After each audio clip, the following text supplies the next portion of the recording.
Hello friends, welcome again to my YouTube channel where I have shared some great ideas relative to woodwork and a few other things here, mainly wood turning. Well, it's been on my mind that I need to post a video so you know that I'm still alive. I've had a lot of different things going on in my life, but this is just kind of an update. One of my followers asked me just a week ago about he'd like an update. Nothing's been posted for a year, so I'm going to show you today some of the things that I've been doing and possibly do a project here. Anyway, yeah, health-wise I've been doing fairly well. However, last summer in August I had I suddenly lost my hearing in one ear and had extreme vertigo and hadn't been able to do stuff till later in the fall, and I'm still tipsy on my feet if you can't see the where you're walking, what are you doing in dark or something like that. But been doing fairly well, I think. I have an appointment with the specialist tomorrow. Being living way up in the north, it's hard to get to see a specialist. They just travel in. So my appointment's tomorrow, so I'll know more what's happening. Anyway, yeah. So last month or so I've been doing some woodwork, which I can show you here. And I've been into motorcycles quite a bit the last couple of years.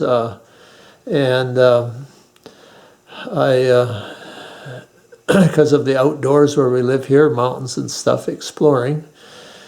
And so I picked up a motorbike, which you can see in the back, and I'll show you a little bit more of that in a few minutes, that somebody had kind of given up on, I guess. And I also picked up earlier than that, this fall, a quad that the dealer had given up on. So I kind of do a lot of things, not just woodwork and that, but I do a lot of repair. And I try to invent things and to make, because I can't really go out and buy a lot of stuff. So, and it's more fun to make stuff and then share your ideas. So some of you thought they were pretty good, and some of you may have even done some of the things, crazy things that I've done. Anyway, I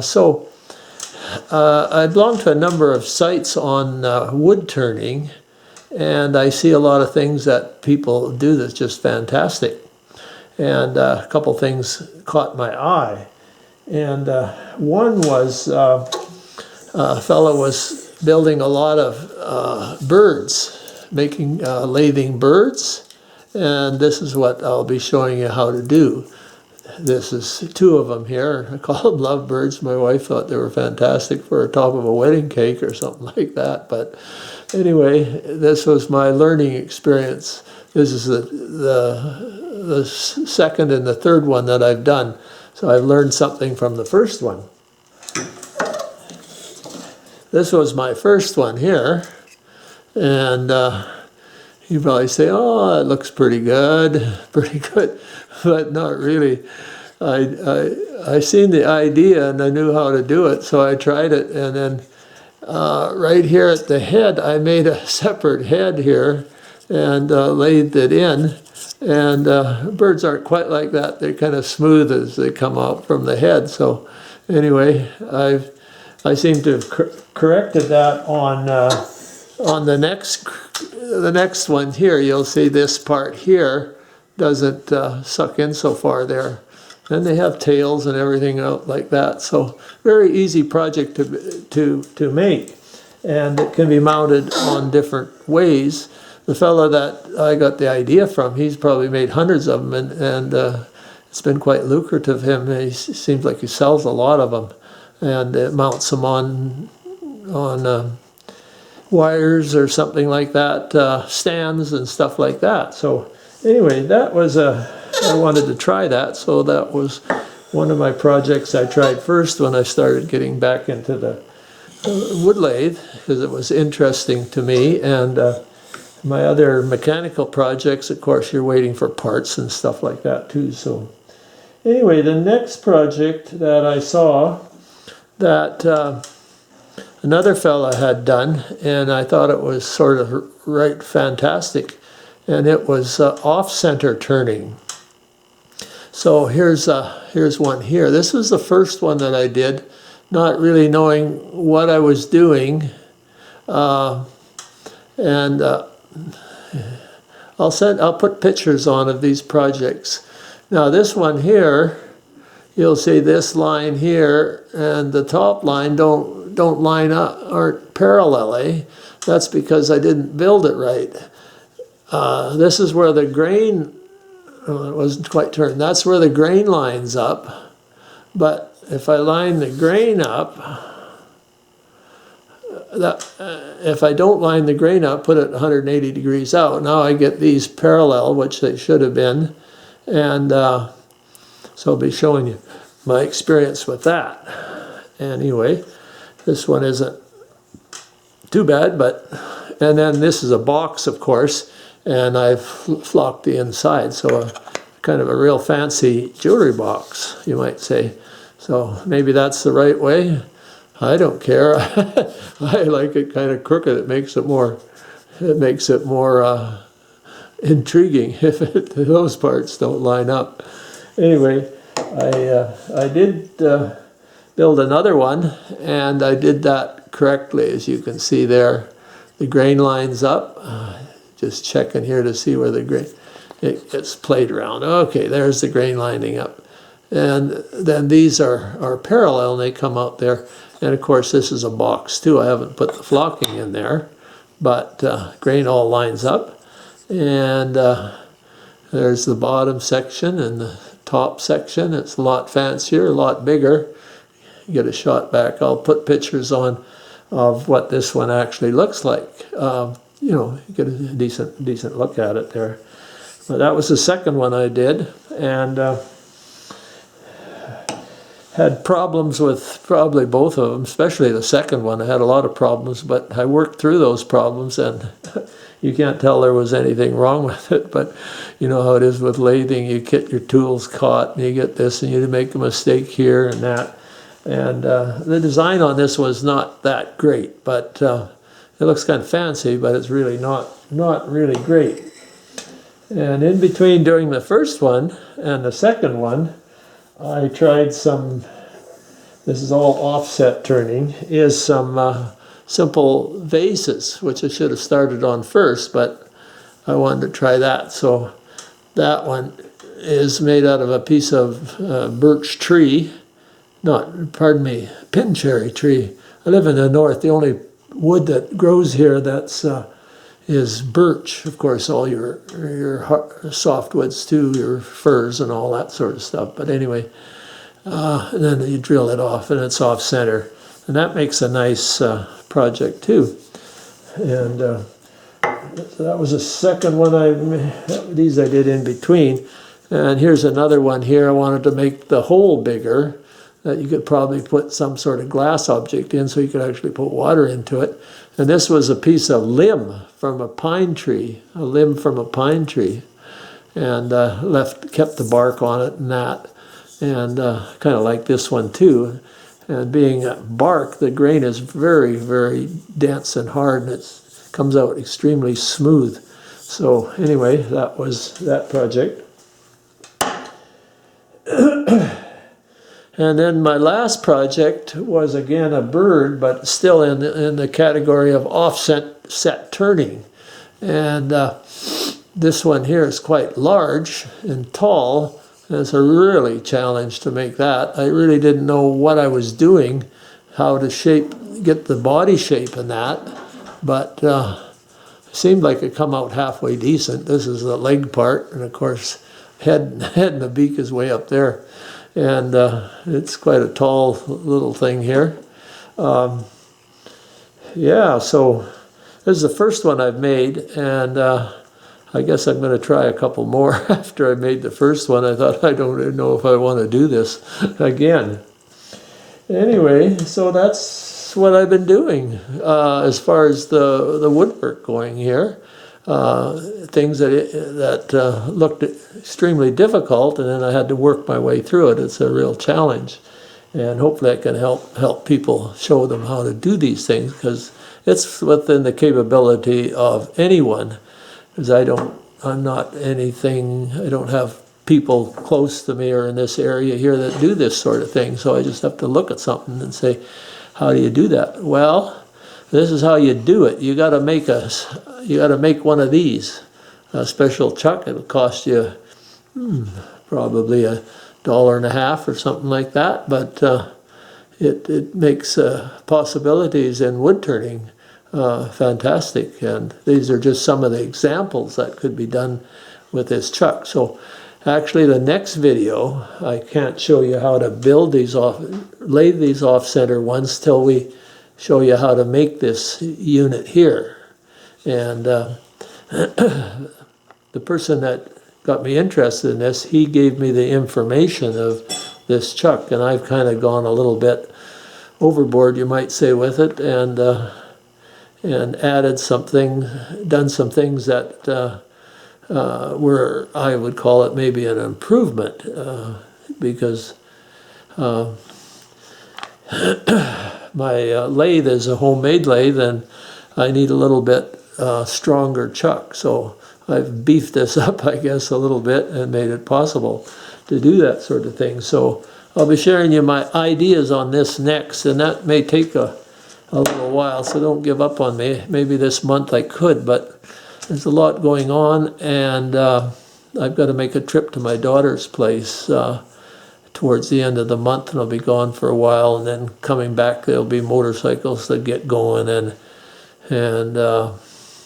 gardens to start and stuff like that. And it's a little difficult too, because my wife is handicapped, health problems with this age, with complications with polio and so on and so forth there. So I'm cooking bottle wash there as well. So, and trying to do everything myself and do a bit of this too. So anyway, that's kind of the update. Well, maybe we won't get to make that bird today. I'll have to do that another day.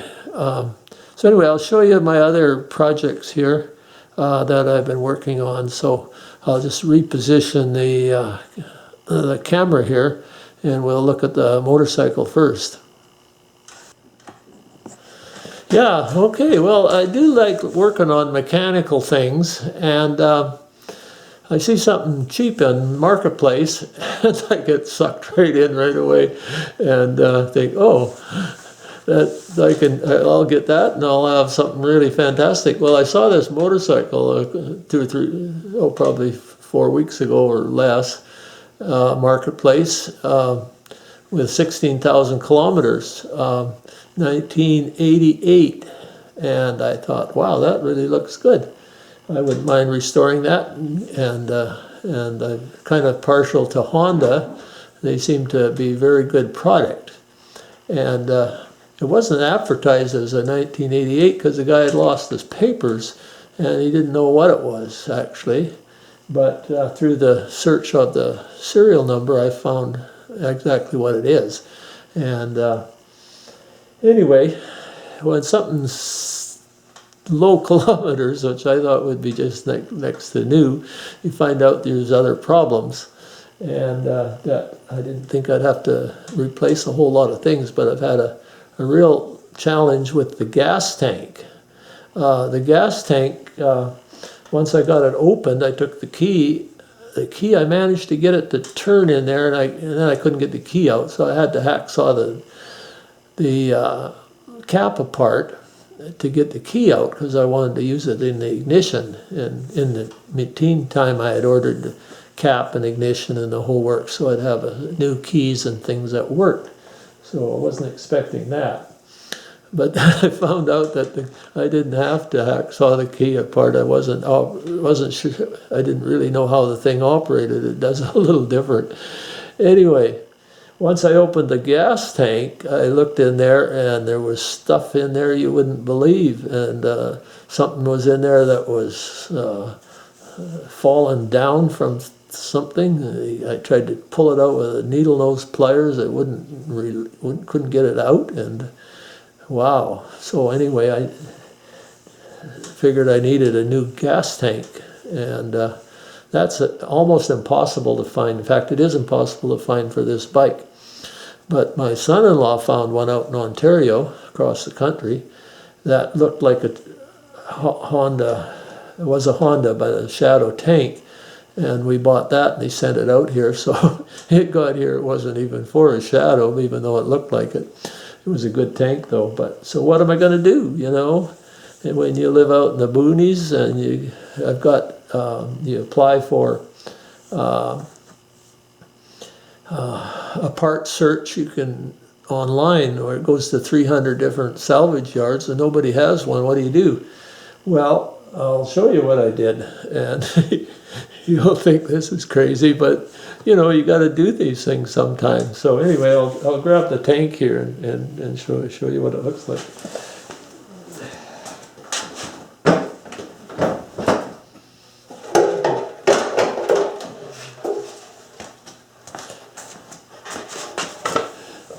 Well, the tank looked fantastic, you know. It was a nice looking tank. But anyway, so how are you going to clean the tank out that's just full of garbage, you know? So I thought, well, why don't I saw the bottom off? So I cut the bottom out of it to see what was in. I wanted to see what was in there. I was actually waiting for this other tank to arrive, and then it didn't fit, and I thought, oh man, what am I going to do? Anyway, you can see what I did here. I cut the whole cotton picking bottom out, and then I sanded it in there, and I got all that stuff out of there, sanded it, and wire brushed, and then acid etched it till I got it back to metal. And what I discovered when I took the tank off, this corner here, they had actually, this one right here, they had actually replaced this corner at some time. I guess they'd crashed it or something. And then they had filled it full of gook. I don't know what it is, but it was gook. I call it gook. And they'd done a terrible job. They filled it up and rolled it all over because they thought they might have a leak with their welding, and maybe they did. And then they turned it upside down and let all the stuff pool at the top here.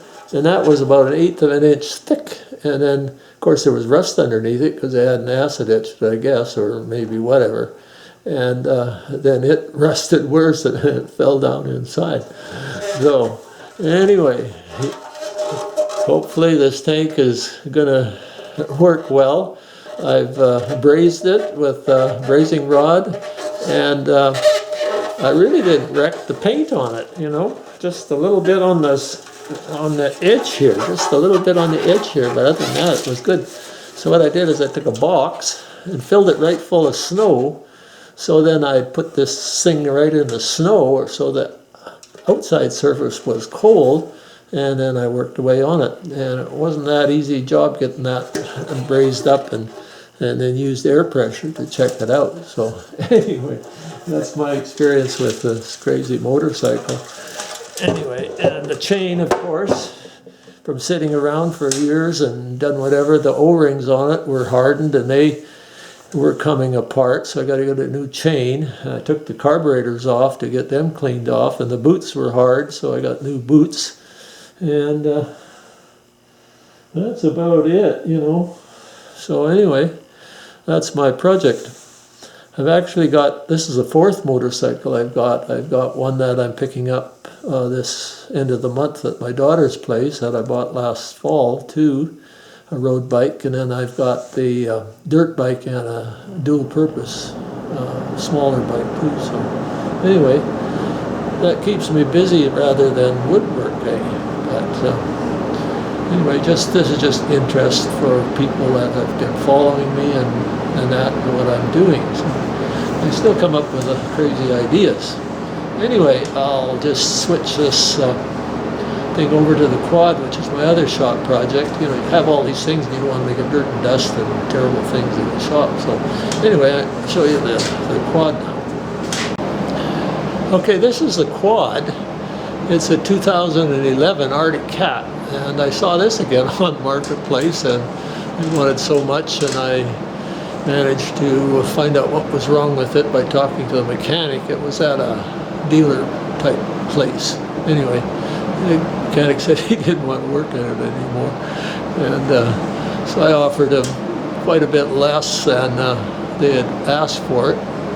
So they lost probably, I estimate, about $800 in what they had bought it for, and then they had redid the seat too because they thought they were going to get it going. But so all I got was a quad and a box full of parts from the engine, which was basically the cylinder head and all that sort of thing. But it was blowing white smoke, and they thought, well, it was leaking the head gaskets and stuff like that. So they took it all apart and got new gaskets, put it all back together. It didn't help at all. And then took it apart again. It's quite a job to put that thing back together. And I guess they decided they weren't going to do that again. And they sort of put it up for sale. So actually, a situation like this, where there's no sign of any cracks or head gaskets, the problem would be the water pump, because on a lot of these smaller engines, the water pump is driven from inside the crankcase. Now on a car, you have a fan belt, and the water pump is outside the engine, so when it wears out and leaks, it leaks out on the ground.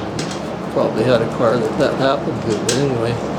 So anyway, they put water into the crankcase, which, you know, with the rotation of your pistons and all that, it would get into the combustion chamber, no white smoke. So anyway, and in the meantime, when they did that, took the thing apart, they discovered they needed a camshaft and a valve lifter.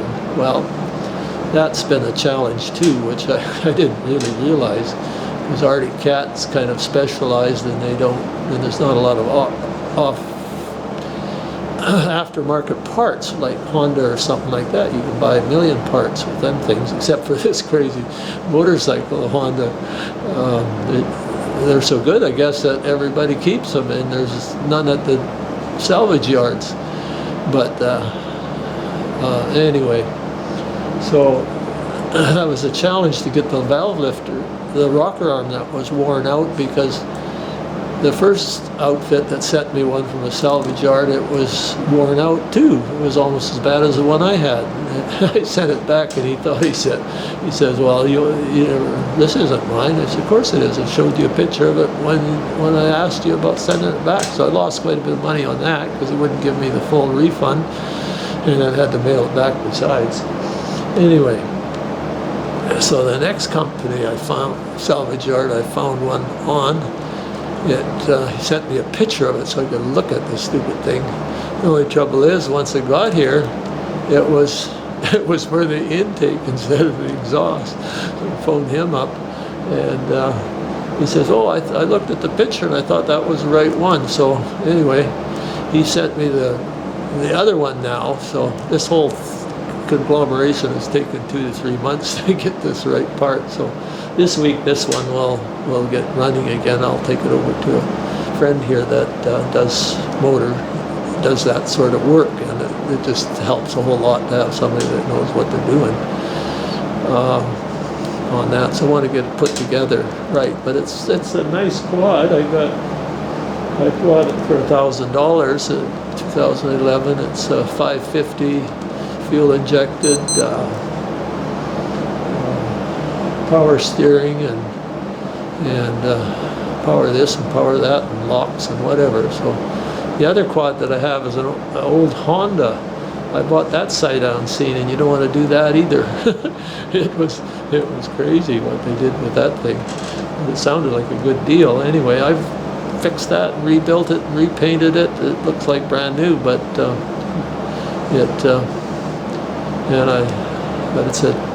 it was supposed to be a 400, turned out to be a 300 and various things. But yeah, I get sucked into things too easy sometimes. But I think I can repair and fix things, as you've noticed that the different things I did. Anyway, I think this is a good update, and I'll try to get this to learn how to post and edit again, and then I think I'll put up another video within a day or two of how to do that bird project. And I had to make something for that too, so there's one good idea on that as well. Anyway, so take care till next time, and I'm still alive and kicking and doing stuff, so don't give up yet on me, please.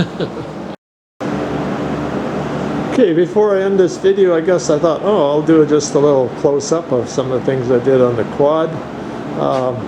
When I got it, this area right here had a crack in it, and they had repaired it with rivets and the metal in the inside, so I thought, well, make it look a little better.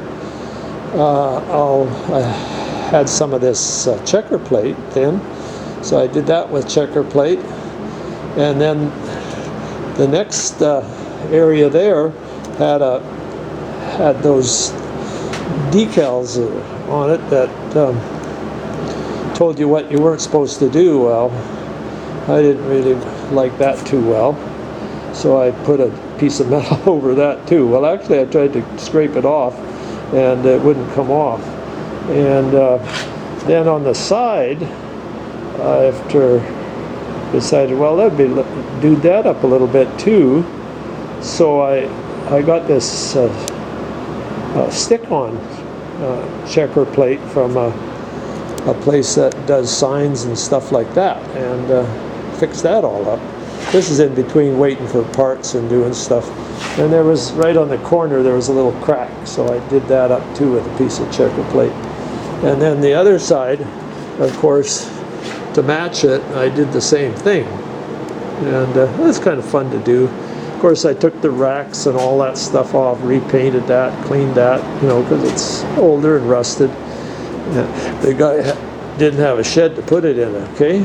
And then the front, I duded that up because I had a few little pieces of metal, so I added that to the front and to the bumper area to make that look good. And then I found a piece of thick metal where you fill the radiator up, and changed that from plastic to that too. And then I picked up a windshield because I'd be using this for plowing snow in the winter and stuff like that.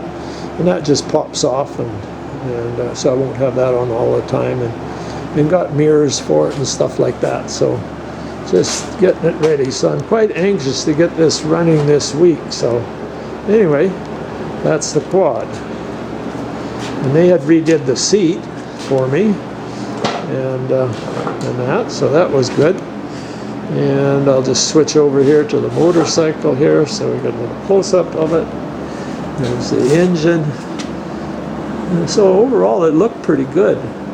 It's just that that gas tank was a real challenge. Anyway, that's how it goes there. And it came with this little windshield.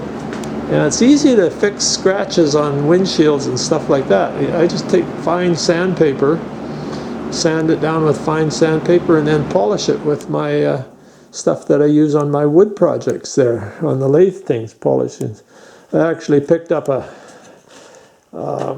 another windshield that somebody had given up on for free, and it was scratched up on that. I just took fine sandpaper. I had some 1500 grit, sand it down, and with the buffing wheel on my wood lathe, I just polished it out. And a little bit more work to do on it, but I'm going to see if it'll fit that other motorcycle that I'm going to bring up from my daughter's place. Anyway, so those are my projects. And that's why I haven't been on the internet with all kinds of wood stuff this winter. Anyway, that's how it goes. Bye.